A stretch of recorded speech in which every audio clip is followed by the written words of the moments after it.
ఆరు ఏంటని చూసి పిలుస్తారు వెళ్ళి ఇప్పుడు. ఏయ్, లే, బయటికి వెళ్ళు. ఏంటమ్మా సోఫా మీద కదా కొట్టాను, నిన్ను కొట్టలేదుగా.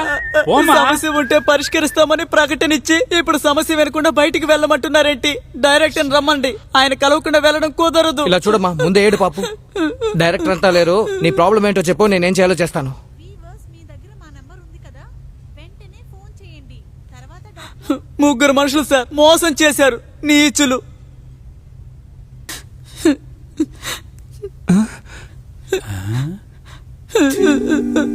సరేమ్మా, రేపు మాకు ఇంకో షూటింగ్ ఉంది. మీ నంబర్ నా దగ్గర ఉందిగా, ఇంకో రోజు షూటింగ్ లేనప్పుడు మిమ్మల్ని పిలుస్తాను. ఎప్పుడు పిలుస్తారు సార్? నేను పిలుస్తానంటున్నానుగా, మీరు బయలుదేరండి. వెళ్ళు వెళ్ళు, సార్ చెప్పారు కదా, ముందు ఇక్కడ నుంచి బయలుదేరు. వెళ్ళు పదా. అన్నా ఎలాగన్నా దీన్ని ఎలా ముగ్గురు చెయ్. హలో, సారీ మేడం, ఒక చిన్న ప్రాబ్లం, అందుకే కాల్ తీయలేదు. పీటర్, నువ్వు చేసిన పనేంటి?